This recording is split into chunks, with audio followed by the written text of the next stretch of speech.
This just in. There are few things more demoralizing than being told your work is fake when you know you wrote every word yourself. That is exactly what happened to a writer who submitted a long article to a well-known business magazine.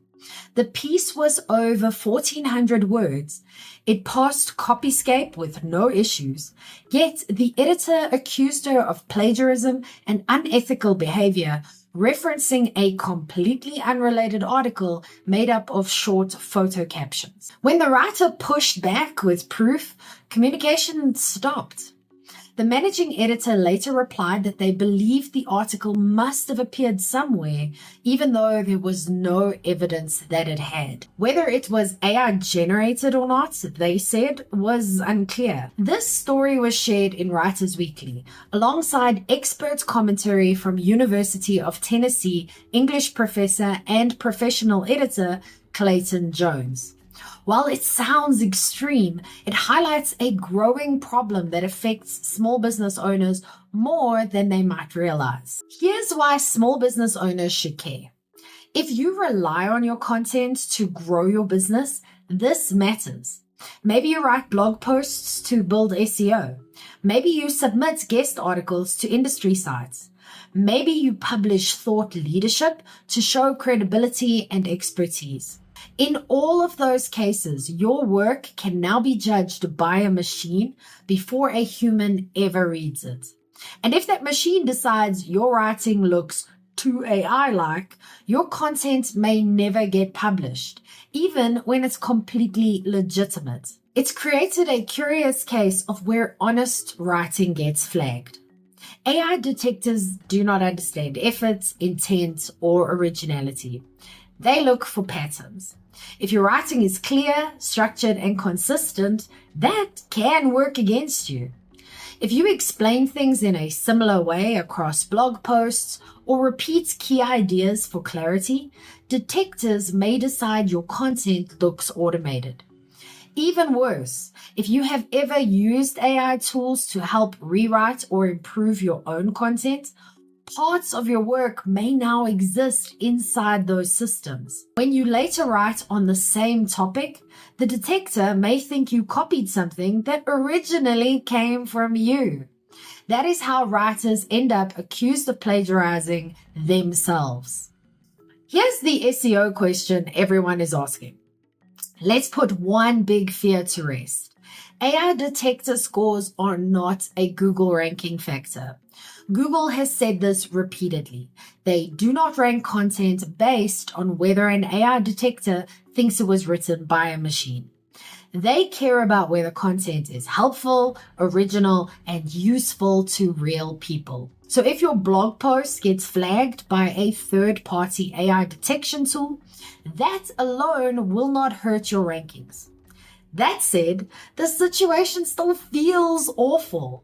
Having your honest work judged and dismissed by a machine does not feel neutral or academic.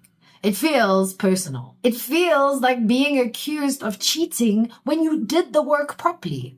And while Google may not care, editors, publishers, and platforms sometimes do. So guest posting is where the real risk sits. Many editors are overwhelmed by low-quality AI spam. To cope, some rely heavily on AI detectors and reject anything flagged, even when the tool is wrong. That means your article can be rejected without review, quietly ignored, or dismissed as unethical. Just like the writer in the original story who never received a proper explanation or apology. For small business owners using guest posts to build backlinks and authority, this can slow growth and create unnecessary self-doubt. Here's why this is happening more often. Clayton Jones explains the root issue with a simple analogy. AI systems work like making photocopies of photocopies, a Xerox of a Xerox of a Xerox.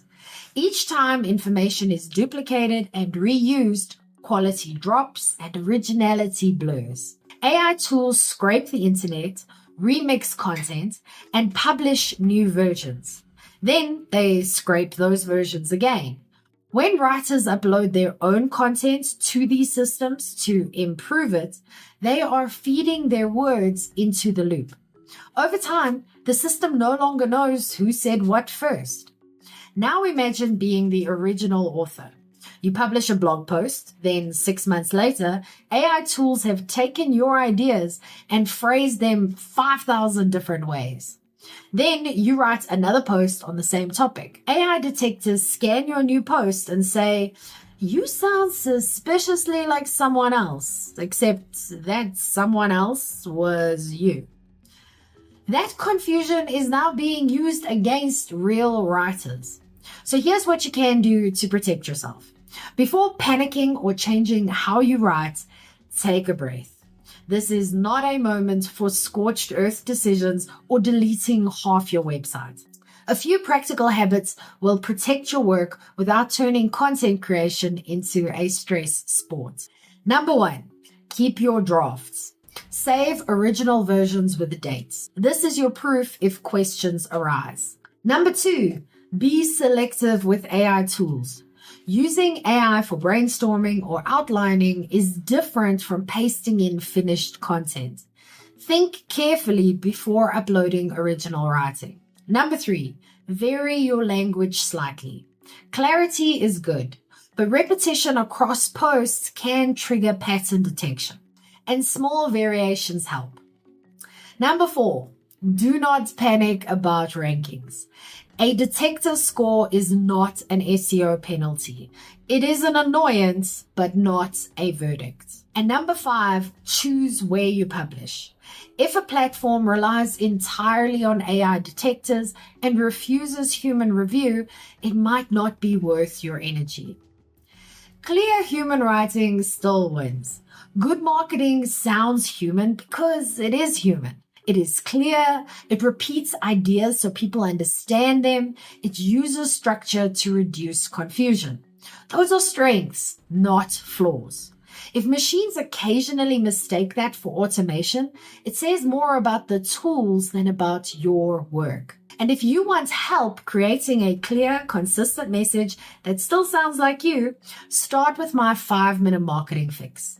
It will help you write one simple sentence that helps people understand what you do and why it matters for them. You can download it for free in the description below, or you can go to strategicmarketingtribe.com/fix. But what about you? Have you ever had your content flagged as AI written when it wasn't? I'll go first. This happens to me all the time, but I don't sweat it. I'm proud of my content and not too concerned about the dodgy readings of some machines. Okay, your turn. Have you ever been wrongly flagged? Let me know in the comments. I'm Vicky Sidler from the Strategic Marketing Tribe, and I post helpful news updates for small businesses every day.